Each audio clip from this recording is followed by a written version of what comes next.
Masih bersama Bisri, saya Kiadrian, dan masih bersama Mas Albertus Christian, adalah senior analis dari Monex Invest in the Futures. Kita tadi sudah memperbincangkan bagaimana perencanaan yang matang, juga ini ya terdapat beberapa hal saja dalam payung besar perencanaan matang yang memang harus dilakukan oleh investor pemula apabila mereka ingin mulai berinvestasi di komoditas emas. Oke, prioritas utama ini ada beberapa hal yang harus ditentukan dalam tahap ketika kita menentukan prioritas utama ketika berinvestasi di komoditas emas.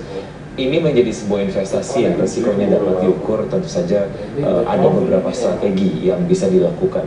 Apa saja yang bisa Anda ceritakan mengenai hal ini, Mas Christian?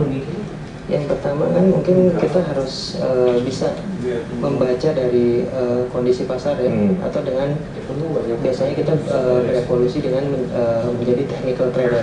Di sana kita harus bisa membaca indikator, berbagai indikator atau sinyal-sinyal yang ibarat kayak kita mengendarai mobil.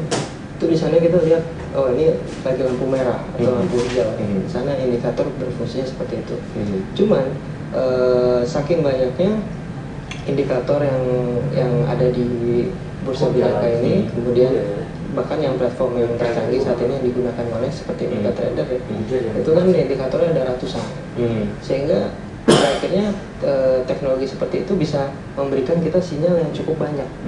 Nah kita kemudian akan akhirnya biasanya terjebak bingung menentukan indikator mana nih yang harus kita ikuti gitu.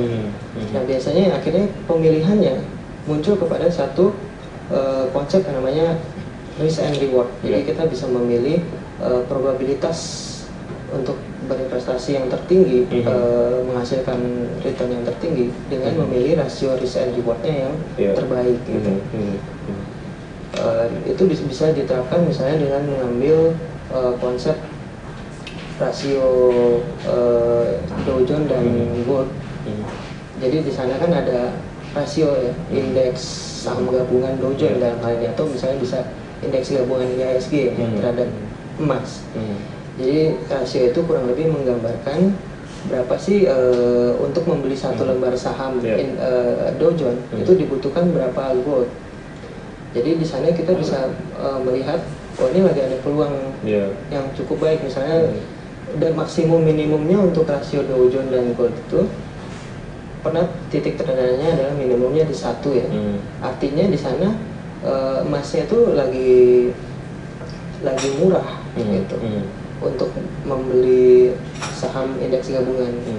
Dan kemudian pernah di titik tertingginya itu sampai 45 ya. Kemarin pada saat krisis subprime mortgage dan krisis Eurozone. Di sana sampai 45 rasio itu. Jadi di sana performa emas sudah jauh melampaui performa indeks saham. Sehingga di sana kalau kita terus mempertahankan kepemilikan emas kita akan rugi, karena di sana nilai emas itu sudah terlampau mahal. Karena memiliki rasio Dow Gold yang terlalu tinggi di 45.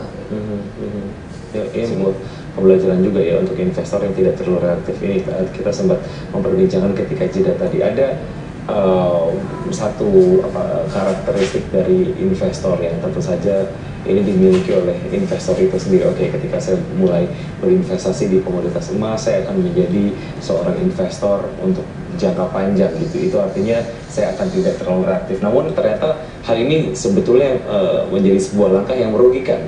Mungkin Anda bisa jelaskan mengenai hal ini, Mas Christian?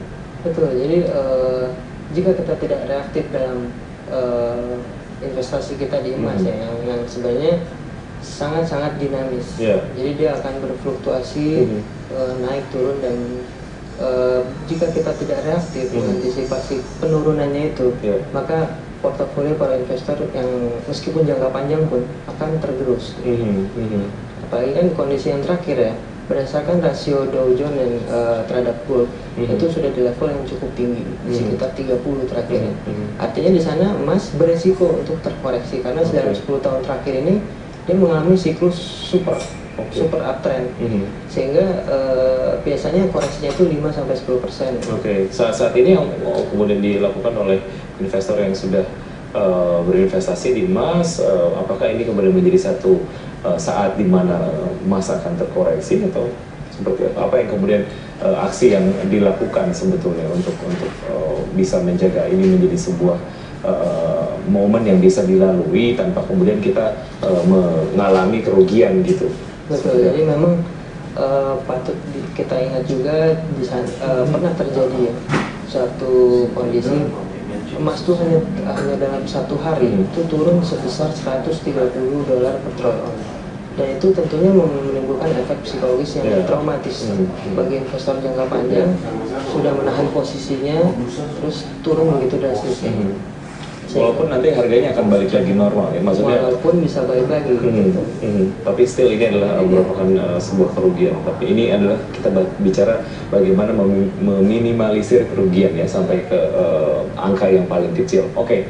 Kemampuan investor pemula untuk belajar ini menjadi satu hal yang penting. Apa yang Anda bisa share mengenai hal ini? Kita akan bahas lagi berikut ini, Mas Christian.